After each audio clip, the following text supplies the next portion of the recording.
What if you could build the perfect city from scratch? I mean, a place with absolutely no chaos, no traffic jams, just pure logical design. Well, that was the incredible dream behind Islamabad, Pakistan's capital, a city born from one of the most ambitious urban plans ever. But what happens when a perfect plan smacks right into a messy reality? Okay, so let's jump back to where it all began, 1960. You're looking at the original master plan.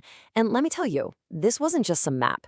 This was a work of art, a vision of pure order from the mind of the famous architect Konstantinos Doxiadis. Just think about that ambition for a second. Every single road, every neighborhood, every park, all of it placed with surgical precision to create the perfect capital for a new era.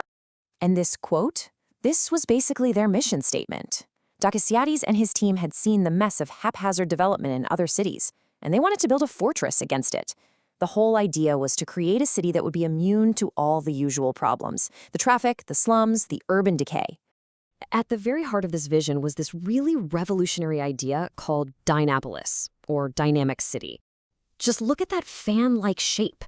The whole concept was that Islamabad could just keep growing infinitely in one direction, always expanding in a super organized grid.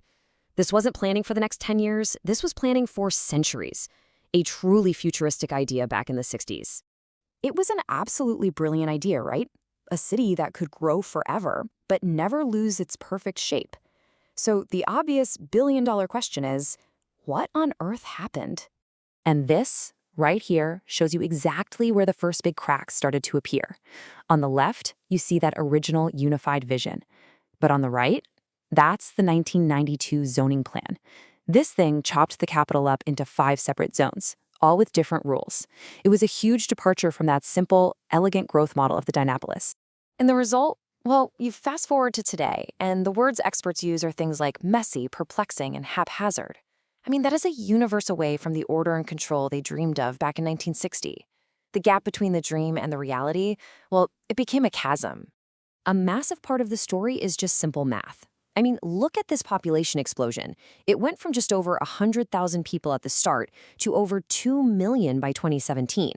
The city was suddenly under a kind of pressure that its planners honestly never really saw coming, and the whole system just started to buckle. And here's the truly devastating human cost of that buckling system. This staggering statistic says it all. Half of the urban population now lives in slums. The perfect city ended up becoming kind of a walled garden, a place that the very people it was supposed to serve couldn't get into. And that created this deep, lasting inequality. So, okay, we've seen the symptoms: messy growth, serious inequality, but what were the root causes? What was the actual disease? Well, to figure that out, researchers went straight to the experts, 45 urban planners who dug into the city's anatomy.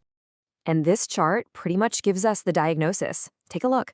The biggest single factor, that biggest piece of the pie at 22%, was complicated land development procedures. Then, right behind that, you see weak enforcement and, get this, a simple failure to even implement the plan. Let's start with that number one cause, the land itself. Right, so you have to understand, everything really starts with the land. The single biggest reason the whole plan went off the rails was the process for actually getting the land needed for the city to expand the way it was designed to. It turned into a total bureaucratic and financial nightmare.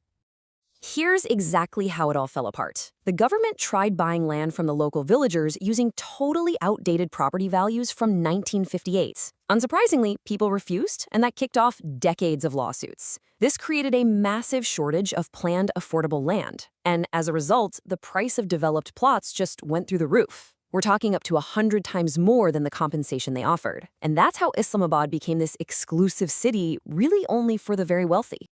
And on top of all those land issues, there was just a basic failure of execution. Huge parts of the 1960 plan, like crucial water reservoirs and highways needed to support a growing population, were just never built. The city was literally missing its own skeleton. And that brings us to the next huge problem. You know, it's one thing to have a beautiful plan on paper, but it's completely useless if you can't actually enforce the rules out on the ground. This number says it all. In the mid-90s, there were 11 of these informal settlements, or kachi abadis. Today, there are 41. I mean, that's what happens when there's a vacuum of enforcement. The city just starts to grow all by itself, completely outside of any plan. And that uncontrolled growth took on a very specific shape, something called ribbon development. Basically, just imagine buildings popping up uncontrollably all along the major roads. The Islamabad highway was actually designed to be a hard border for the city. Instead, it became a magnet for chaotic construction, creating these messy strips of urban sprawl. So why was enforcement so weak? Well, a huge part of the problem is this tangled web of bureaucracy. You had all these different government agencies with overlapping power and often conflicting goals. And you know how it goes. When everyone is kind of in charge, no one is really responsible. All of this confusion created the absolute perfect opening for political interference. A pattern started to emerge. Powerful people would buy up cheap, protected land and then use their political influence to just change the rules for their own profit. Every single one of those exceptions was another crack in the foundation of the master plan. Okay, so after hearing about decades of these problems just piling up, it's pretty easy to feel like the whole situation is hopeless. But the same experts who diagnosed the illness also wrote a prescription. They laid out a path forward. And the experts laid out a really clear path. First, you've got to fix the governance. Create a single, unified authority so everyone knows who's in charge. Next, modernize the plan itself. Update the 60-year-old blueprint using modern tools, and this is crucial, actually bring the public into the conversation. And finally, you have to protect the future. Draw a hard line to preserve the city's amazing natural environment. Ultimately, the story of Islamabad teaches us all a really vital lesson. A city plan isn't some painting you just create once and hang on a wall to admire. It's more like a garden that needs constant, dedicated tending. Without sustained political will and strong governance, even the most perfect blueprint is going to get overgrown by chaos. And this whole story leaves us with one last big question that goes way beyond just Islamabad.